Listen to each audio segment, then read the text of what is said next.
Hi there, everybody. This is Amber Johnson with Helping the Good People. Welcome to my home. I tell you, it's been a long, exhausting week, and my battery's kind of low, so we'll see how this works. So, for those of you that aren't aware, I had some stuff happen as of last week, and it's been very hard for me to not turn on Facebook.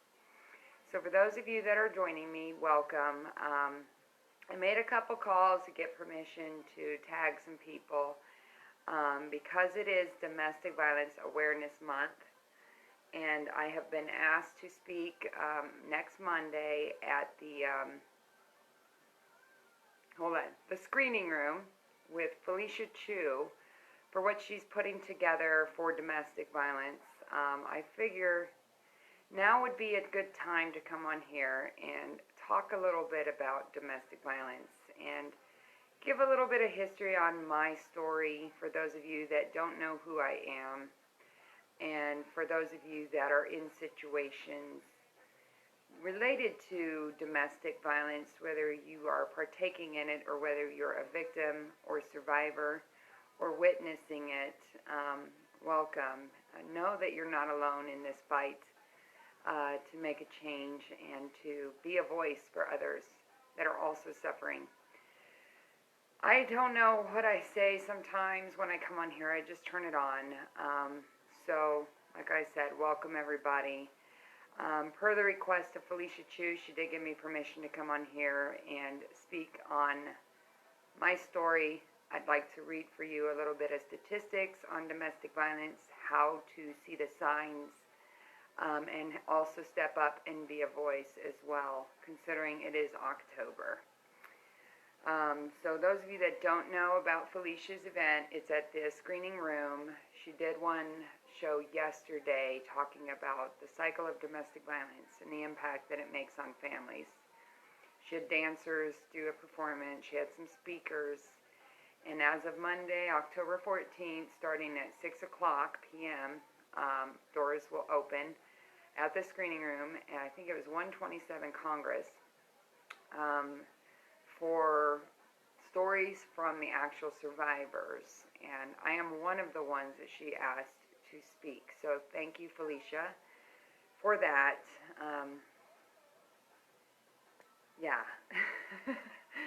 Forgive me, my anxiety's been through the roof. Last Wednesday, I got a disturbing phone call that related to my children and my ex-abuser and what was going on. And so it's been a long week trying to deal with that and not turn on Facebook and tell the whole world, because it's something that cannot be spoken about at this particular time. However, prayers are always needed for myself, my family, and everyone else involved, as there's a lot of people. But what got me started on this whole entire journey 2.5 years ago was when I got arrested and really dug deep into my own history of domestic violence. And I'll tell you, triggers like crazy are coming up. 1 minute I'm being told to shut my mouth. The next minute I'm being threatened. The next minute I'm finding peace with my situation. The next minute, I'm going forward with helping the good people, trying to make a difference, and then bam, I get slammed with something else that takes me right back to the beginning of what started my whole entire cycle of domestic violence. It's a whole cycle. I'm telling you, the cycle continues. And between Felicia Chu and myself and Estella DeRossi, who's also doing stuff for victims, I'm sure she might be at this event too. We're all in that process of seeing our own cycles, healing through our own traumas, and also trying to put it out there on helping others to see that they're not alone as well. So, of course, I started going through a lot of my paperwork, my legal paperwork and stuff. I've had to pull out again. And I came across some actual statistics that I found, from about a year ago. And more of it is based on symptoms of what happens when children and families are drawn through the long process of domestic violence, witnessing it, being a part of it, and the overviews. So, without further ado, and because it's October, my story started, well, in childhood. My father and mother were both alcoholics, and they would drink, and they would get into massive physical fights in front of us, and we witnessed it. Our family intervened at some point throughout the time, but when you mix alcohol with violence, you don't get a very good, pretty picture on it. So my abuse started in childhood. Now,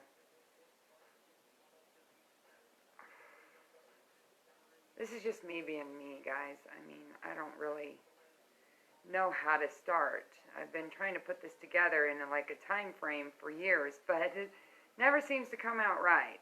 And that's where the fear comes in again. It's like so much has happened and so much trauma, it's kind of hard to not face it. For those of you guys that have been having triggers, memories coming up, and not understanding what you're going through and wanting to resort to drugs, alcohol, suicidal thoughts, whatever it is, just know that you're not alone. There are so many symptoms here. I'm just going to start reading here. Where did I find it? There's different phases to the wheel that tend to happen in domestic violence.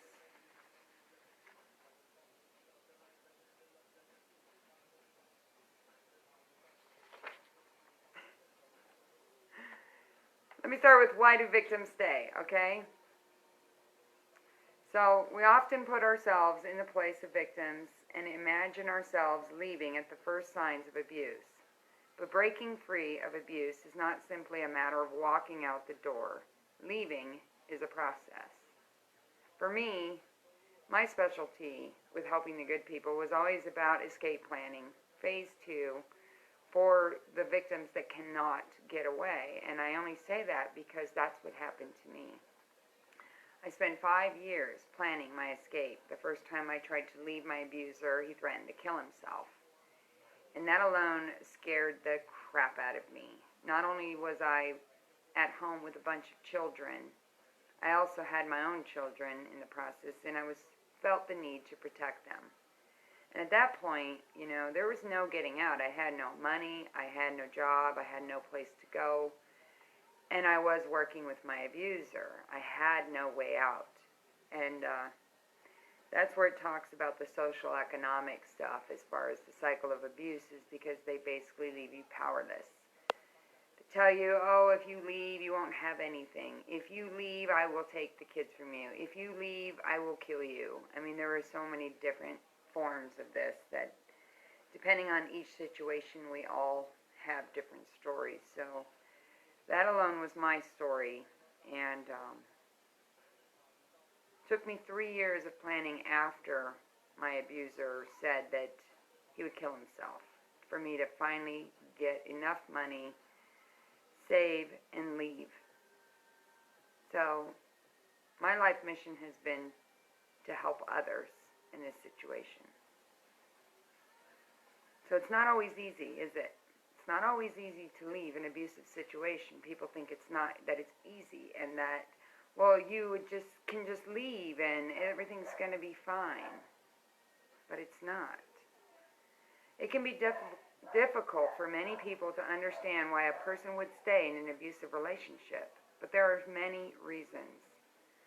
Strong emotional and psychological forces keep the victim tied to the abuser. Sometimes, situational realities like a lack of money keep the victim from leaving. The reasons for staying vary from one victim to the next, and they usually involve several factors.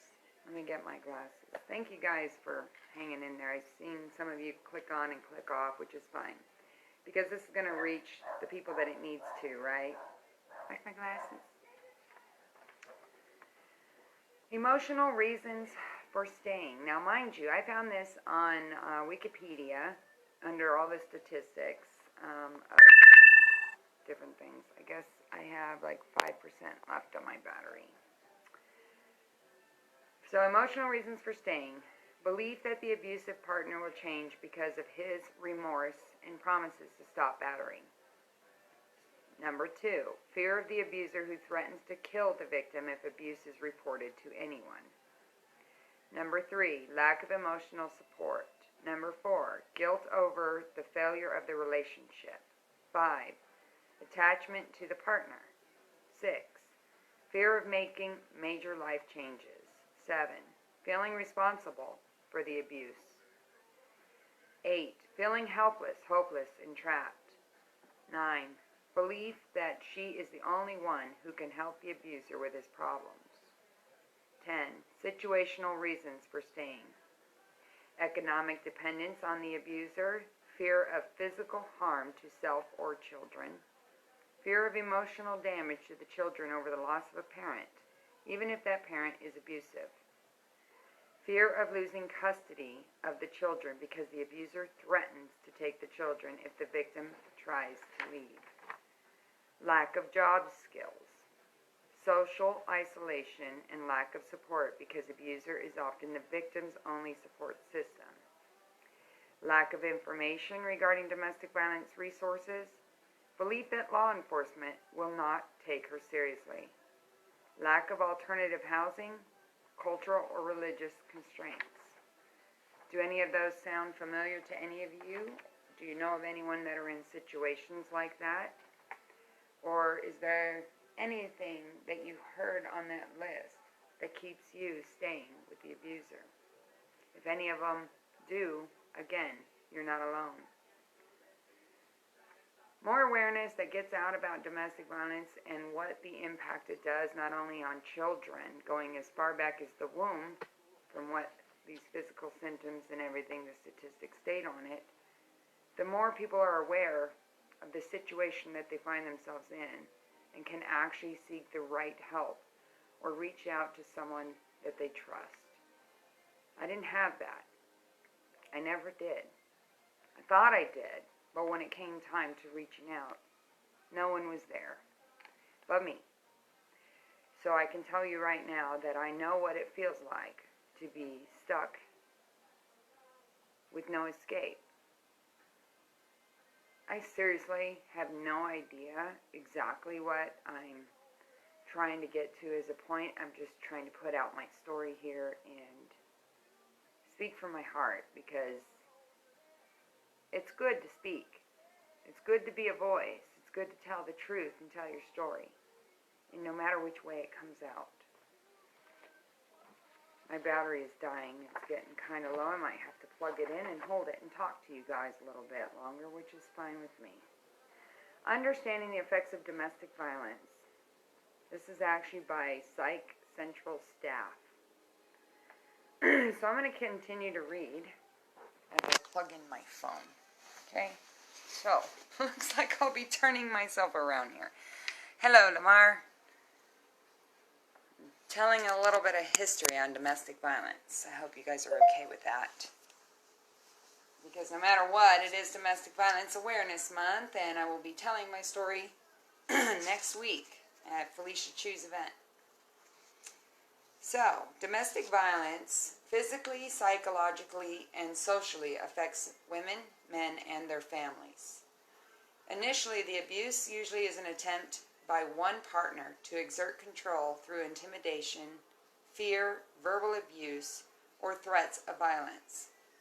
Victims of domestic violence may be isolated,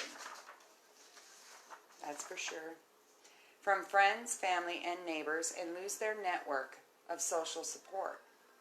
With time, the abusive partner or batterer may use increasingly severe methods to maintain control. Eventually, the violence may lead to serious injury and can result in hospitalization or death.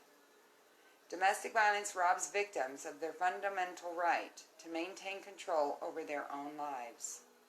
Individuals who are abused live in fear and isolation in the one place they should always feel safe, their home. With tremendous courage and strength, they struggle each day to keep themselves and their children safe. See, I want to cry. This is like a trigger of what's happened. And no matter what, and never give up.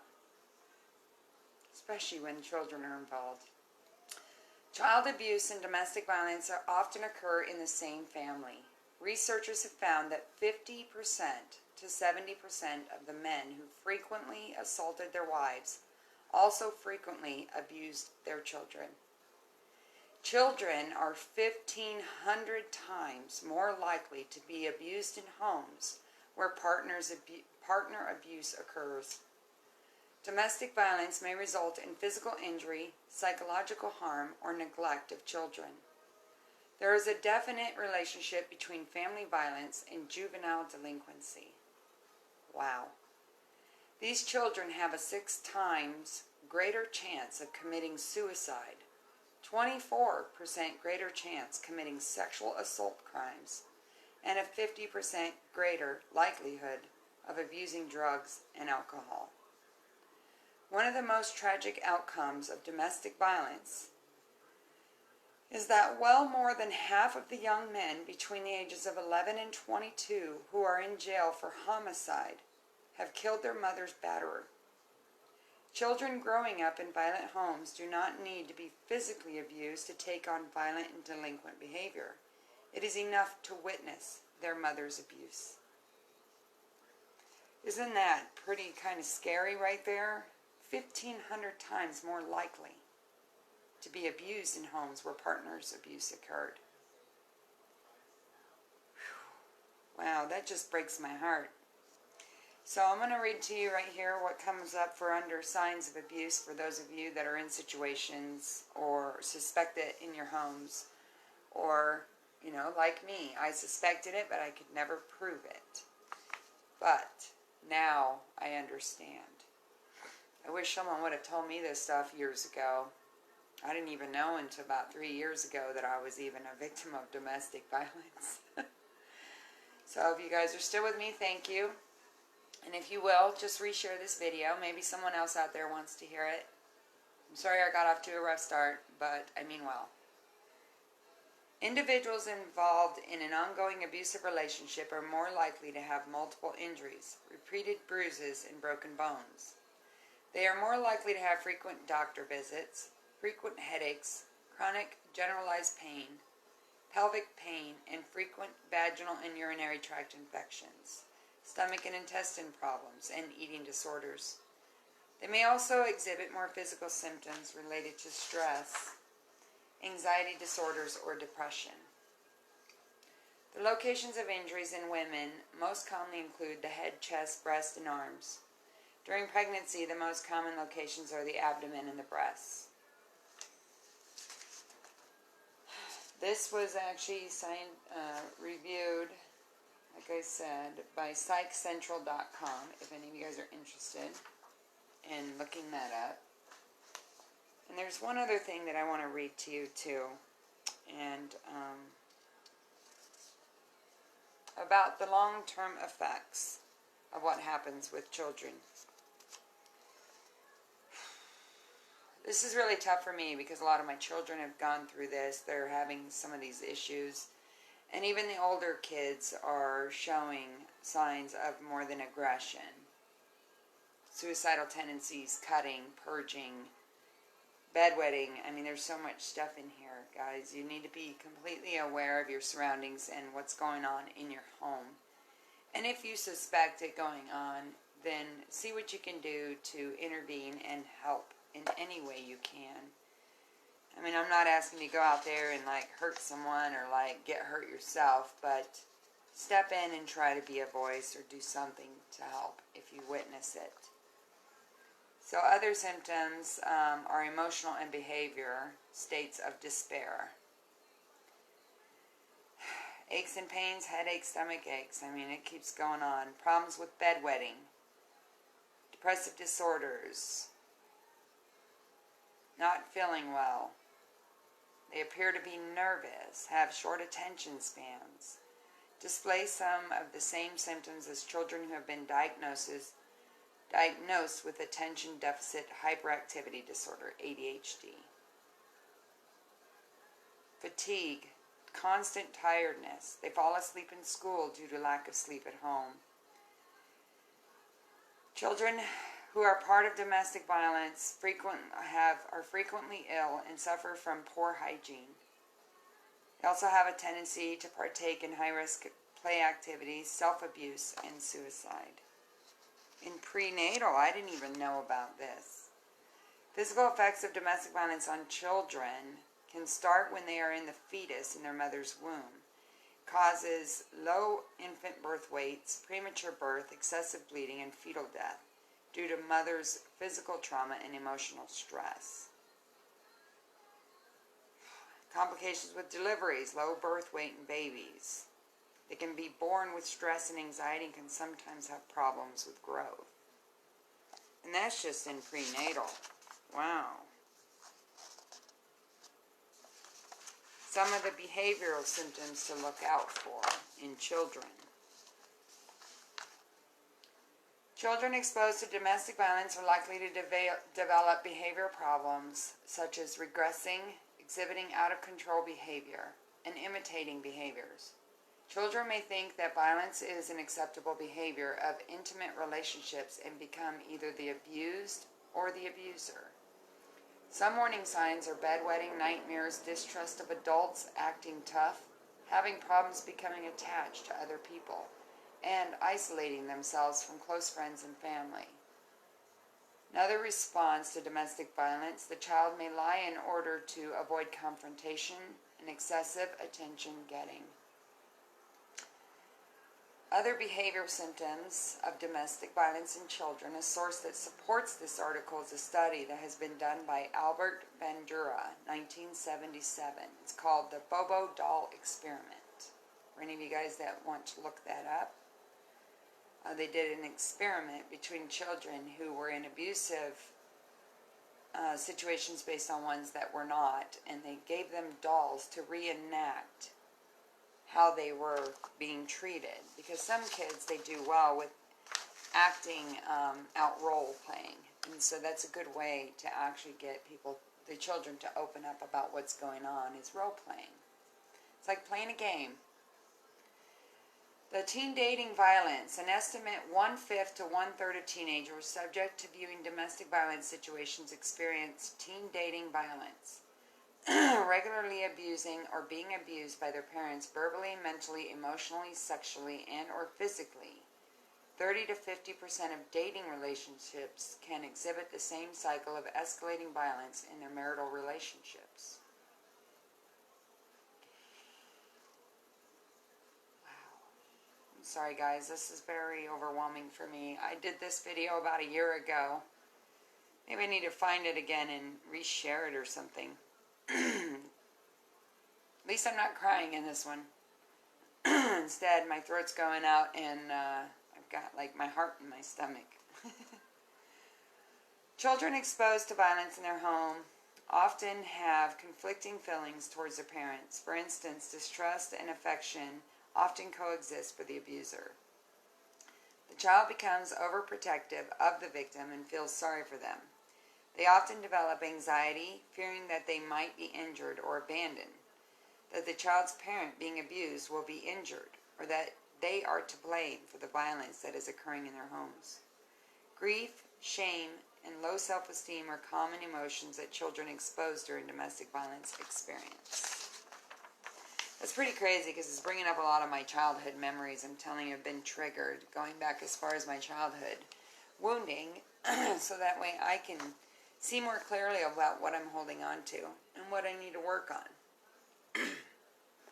So whether you guys take that as a trigger and that it upsets you, maybe that's something that you need to really look into as far as your own childhood and see where you need healing.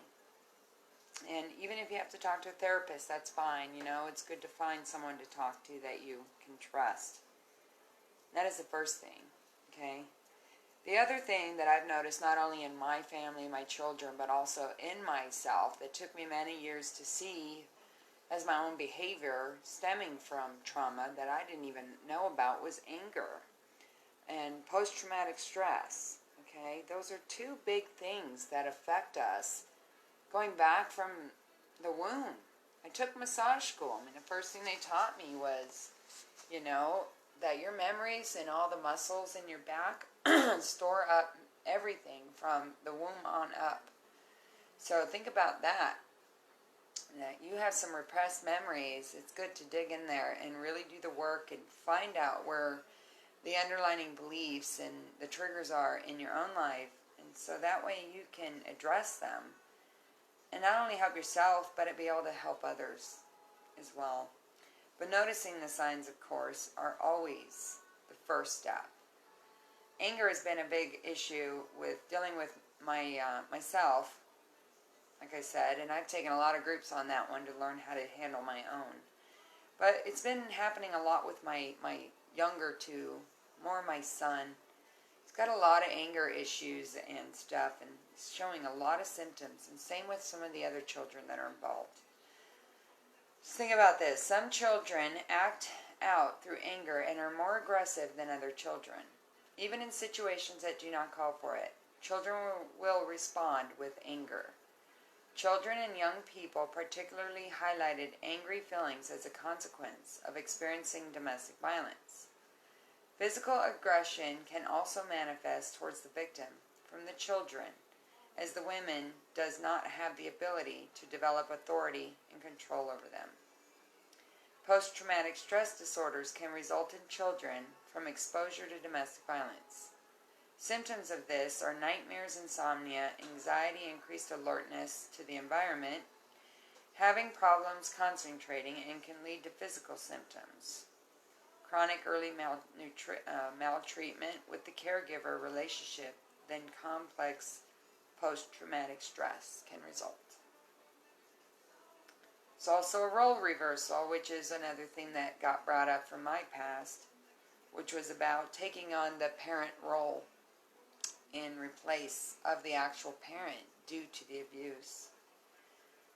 There is sometimes role reversal between the child and the parent, and the responsibilities of the victim who is emotionally and psychologically dysfunctional are transferred to the child. In this situation, the parents treat their child as a therapist or a confidant and not as their child.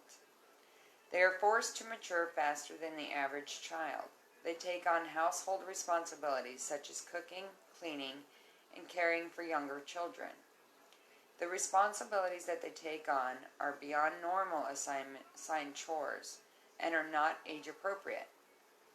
The child becomes socially isolated and is not able to participate in activities that are normal for a child their age. The parentified child is at risk for becoming involved in rocky relationships because they have been isolated and are not experienced at forming successful relationships. Also, they tend to become perfectionists because they are forced to live up to such high expectations for their parents. Wow. Just imagine running around my house and cooking and doing all the chores and having to be the mom. That was me growing up. I got my screaming and all my loud shit talking from raising my family, my brothers, my sisters, my cousin, cooking and cleaning and being a mom rather than being a child. So do you see what I mean? Like, can you relate to that?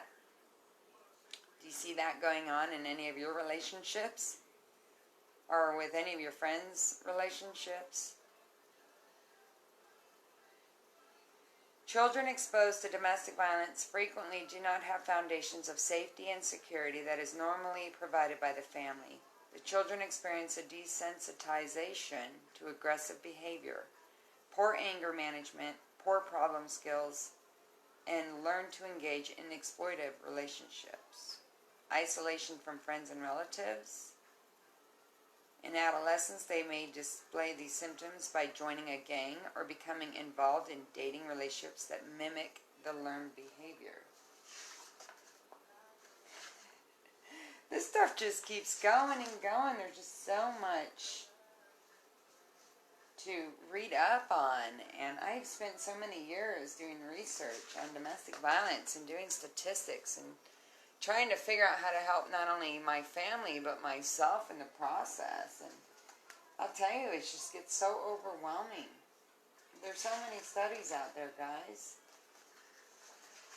You know, the one thing I was told that if I wanted to rewrite the bill, which was my goal, to when I first started, before meeting Felicia, who is actually doing that, was to go back to the beginning, the wheel, and read everything you can on it, and then refocus that attention to resubmit it, including men, though, men, women, and children, because I can tell you right now that the statistics, the latest one that I read up on, that I think 10% of women are abusers, 90% are men.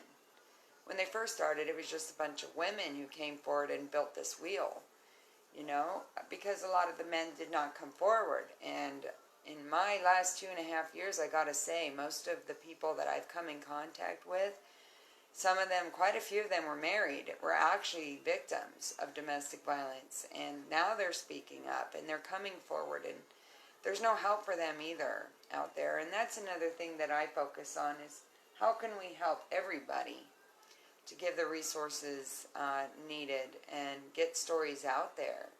It's about bringing the community together and being individualistic and sharing our stories and finding support networks.